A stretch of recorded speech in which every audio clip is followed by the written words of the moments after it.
first, he's really good, and I think continuing on this kind of trajectory too. There's still a lot of room for development, which is exciting because he's really a good performer as it is. As far as advice for the NFL, I think that's such a personal decision. There's so much more than just the facts of is he ready, isn't he ready, all that stuff. And what we try to do is get with the family and discuss it in total transparency. What I've always done with those guys is, if it was my son, what would I recommend him do? And I give him that advice. If I go to a doctor and my son has to have an operation, I'm going to say, what would you do if it was your son? And I try to live by that when it comes to those decisions, and that's served me well. What would be he's projected he would be a first-round draft pick if he came out. What would be the benefits in your mind for him coming back? Well, it all depends what he wants. The benefits is college football is different than pro football, and I think I'm uniquely qualified to give him advice on that. It all comes down to what he desires, and we're going to figure that out here at, when all this football is over. If everybody knows the stakes of the game, why is bulletin board material? Oh, I don't know if it does, first of all, right? But it's certainly good reading, and look, everybody's human, so something that just gets your competitive juices flowing a little bit more. Who knows? Maybe, I don't think it has anything to do with game day, but maybe on the Wednesday practice, you're going to practice just a little harder, because that ticked you off as a player. I don't know, and then maybe that effect on Saturday is what's felt. But it's game day, you're right. I mean, when the lights are on and the band's playing, I don't think you need any extra motivation. What leaps out about Schiano on tape? Really just how multi-talented he is. It's not just a passer and it's not just a runner. It is all the above. He has a very good understanding of their offense. And, it's frustrating because some of the times when you watch him, he should, what they're coaching. He should give it and he doesn't. Or he should keep it and he doesn't. So that means he understands not only the concept of their offense, but the flow of the game. We're winning by 25 points. I don't need to take a hit by taking the ball. I'm going to give it to the running back. He'll gain 3-4 yards anyway. That, to me, is a complete football player, whereas a guy who doesn't understand the big picture, he's going to just, everything's, by rote memory. They told me to do this, I do this. So you're talking about an experienced, really athletic quarterback who challenge. How much of your prep is essentially a bit of a guess, and that you're going very lag time between regular season finale, this game? Watson obviously ran a lot more last year than he ran this year, but if you're going to do it, kind of running out of time to do it and have weapons, and just the guessing factor of preparing for them and what they maybe can do, but having them in Well, it's always an issue in bowl games, right? Because there is that huge amount of time in between. And we just talked about it this morning in our defensive staff meeting. What do you think? What will be the things that they change? At the end of the day, I think in big games, he's a big game player, Deshaun, and in big games, he carries the football. I mean, that is seen. In the red zone, he carries the football. So when the stakes are high, get a touchdown, you're able to score, or it's a big game, he's going to carry the ball. Got to be careful, though. You do too much to stop that, he can hurt you with his arm.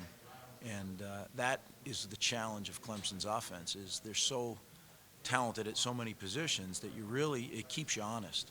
And the fact that they play 11-on-11 football where the quarterback does run the ball keeps you really honest. So that's why it is such a challenge. Is it at all a help for you that you just dealt with a team that has accomplished It's such a different style of offense that I don't know if it's that much of an advantage. The fact that we have an awareness that this is a high-level tight end, I think, we probably played the best two. We're going to play the best two tight ends in college football back-to-back. So if that's an advantage, then yes. But it's such different styles of offense that I'm not sure. Coach, do you think that a guy like Wayne Gallman, who's had a pretty successful career at Clemson, gets overlooked by the other weapons on that offense? Probably. Yeah, I mean, that's just one of the things when you're on such a talented offense. Not overlooked by us, I can tell you that. I mean, we know what he's capable of, and it's one of those deals. You better take care of every phase, or you're going to have a problem at the one that you didn't really focus on. So that's been our challenge as a coaching staff, is to prepare our guys for every different phase of their offense. How do you handle a stable wide receivers Well, that's one of the big challenges. And on top of that is you have a guy that can get him the football anywhere on the field. And he can get it when he's moving. He can get it when he's stationary in the pocket. So it's a huge challenge. You know, probably the best group, not probably, the best group of receivers as a unit that we've played. And certainly Mike's an elite level guy, but I think the guys that surround him are not real far back, you know, and that's what makes it a challenge. If you had one great receiver, you can do certain things to take him out of the game or limit his chances to touch the ball. But when you do that, you leave yourself exposed in other places, and you can't against this offense because the other guys will beat you then. So you got to play more balanced up and hope that you can, you know, you're not going to win every battle, but hope you win your share. Greg, what stands out to you about the way Herman approaches the postseason? He's been so successful. What do you think goes into that? Well, he certainly has a strong set of beliefs on how to approach the postseason. Very similar to the way that I had done it as a head coach, so it's very comfortable for me. There's no guesswork involved. You know, you get to the point in your career where you've done it, it's been successful, and I think everybody in the organization gains confidence from that, knowing that the leader knows exactly what he wants to do in these next 26, 30 days, whatever it is.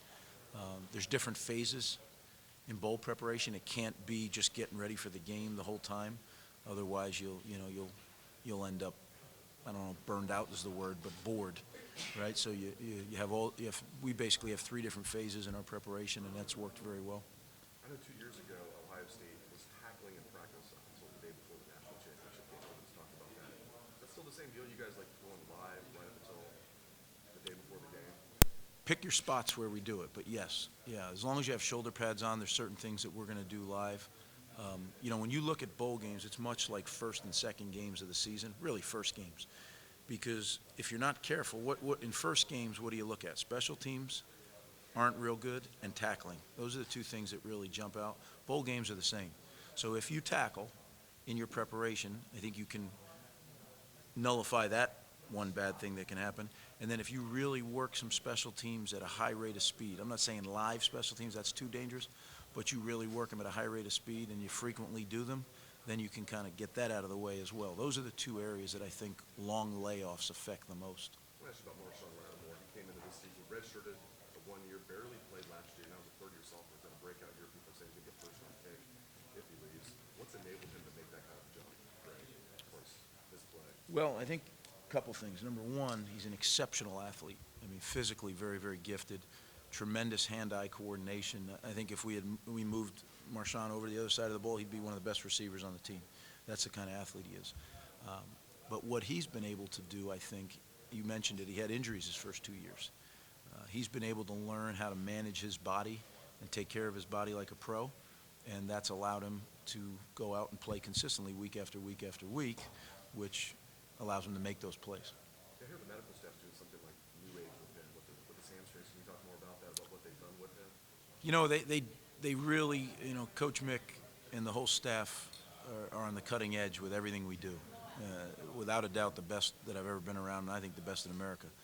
So whatever it takes to be able to get that player to perform at a high level, that's what our performance specialists do. And there's a lot of different things they've done with testing and strength training, as well as just the gear that he wears. You know, so I think no stone is unturned when it comes to their performance. Coach, when you look at, let's start over, you've been in this business a long time. When you look at Deshaun, where does he rank among some of the quarterbacks you may have seen throughout your career? Well, he's one of the elite ones that I've faced for a lot of reasons. One, he makes you play 11 on 11 football, right? He can run the football. Number two, he's got tremendous arm strength.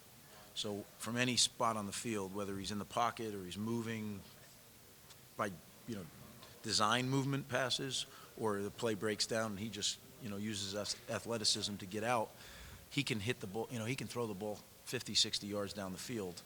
That's what makes you really have to be honest with every part of your coverage. If for 1 minute you stop doing what you're supposed to do, he's going to find that. He's that kind of player. And I mentioned it earlier in our preparation. He understands not only the plays they run, but he understands the game. You can see that, and great quarterbacks do. I think JT understands the game.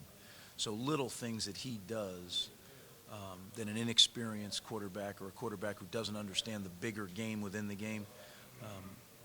Simple as I'm going to hand the ball off when we're up by 30, even though my read tells me to keep it, because we'll gain 3 or 4 yards anyway and I won't get hit. Whereas game on the line or in the red zone, I'm keeping the ball, I'm putting it in the end zone, I'm going to make the play because I'm the best player. That may sound really simple, but that's hard to get guys to do. For a lot